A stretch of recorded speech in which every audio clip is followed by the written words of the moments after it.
नमस्कार, मोहक रेसिपीजमध्ये सर्वांचं स्वागत.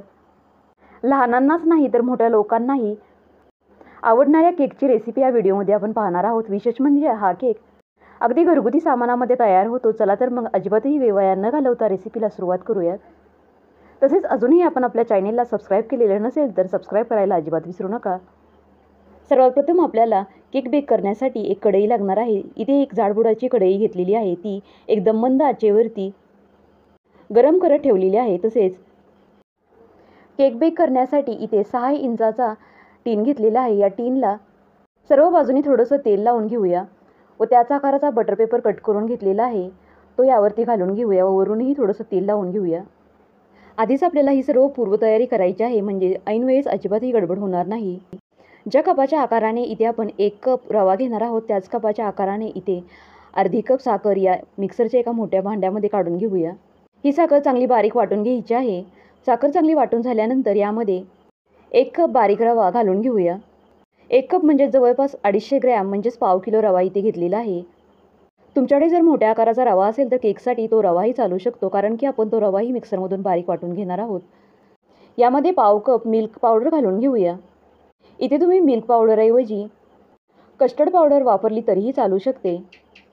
मिल्क पावडर किंवा कस्टर्ड पावडर पैकी एकतरी वस्तू केकमध्ये वापरणे गरजेचे आहे, म्हणजे केक खायलाही छान लागतो व त्याला रंगही छान येतो. यामध्ये अर्धा कप दूध घालून घेऊया. यामध्ये आपल्याला अजून जास्त दूध लागणार आहे, परंतु आत्ता यावेळेस आपण फक्त अर्धा कपच दूध वापरणार आहोत. अर्धा कप दही घालूया. तुमच्याकडे जर अशा प्रकारचा मेजरिंग कप नसेल तर घरातील कुठल्याही वाटीच्या आकाराने तुम्ही केकसाठी लागणाऱ्या पदार्थांचे मेजरमेंट घेऊ शकता, परंतु केक करण्यासाठी योग्य मेजरमेंट असणे गरजेचे असते. आता यामध्ये पाव वाटी वितळून घेतलेले तूप घालूया. इथे तुम्ही तुपाऐवजी तेलही वापरू शकता. चिमूटभर मीठ घालूया. मीठ घातल्यामुळे केक एकदम गोड न लागता चवीला चवदार लागतो. केकला छान असा सुगंध येण्यासाठी यामध्ये अर्धा चमचा वेलची पूड घालून घेऊया. इथे तुम्ही वेलची पूडऐवजी व्हॅनिला इसेन्सही वापरू शकता, परंतु वेलची पूड सगळ्यांकडे घरामध्ये उपलब्ध असते. हे सर्व पदार्थ मिक्सरमधून 1-2 वेळा चांगले फिरवून घ्यायचे आहेत. तर अशा प्रकारे इथे केकसाठी लागणारं बॅटर तयार झालेलं आहे. हे बॅटर एका मोठ्या बाउलमध्ये काढून घेऊया.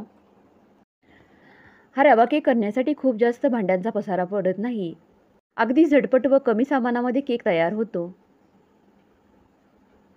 अजूनही हे केकचं बॅटर थोडंसं घट्टसर असं वाटत आहे. यामध्ये थोडंसं दूध घालून घेऊया.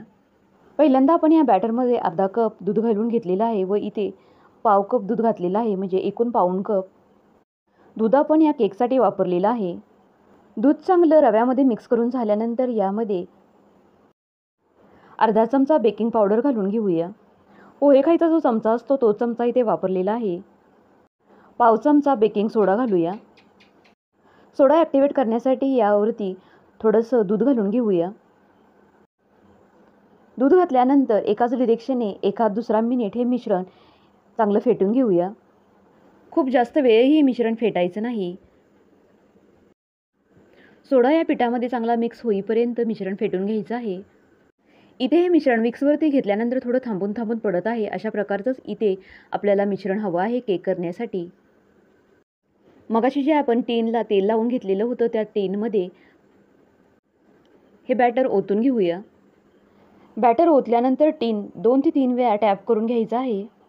मगाशी आपण मंद आचेवरती एक कढई गरम करत ठेवलेली आहे. ती कढई आता चांगली गरम झालेली आहे. यावरती एक थाळी ठेवून देऊया व त्या थाळीवरती हा टीन ठेवून द्यायचा आहे.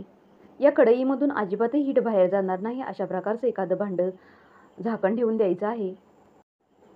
25 मिनिटासाठी मीडियम फ्लेमवरती हा केक शिजू देऊया. 25 मिनिटानंतर केक शिजला आहे की नाही ते चेक करूया.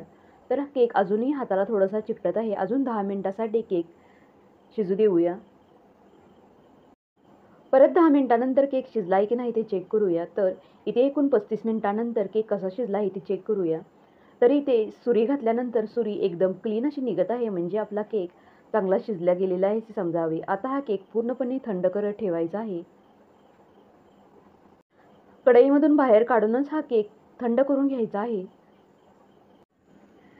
केक थंड करण्यासाठी बराच वेळ जातो, जवळपास अर्धा ते पाऊण तासानंतर केक पूर्णपणे थंड झालेला आहे. गरम गरम केक अजिबातही टीनमधून बाहेर काढण्याचा प्रयत्न करू नका.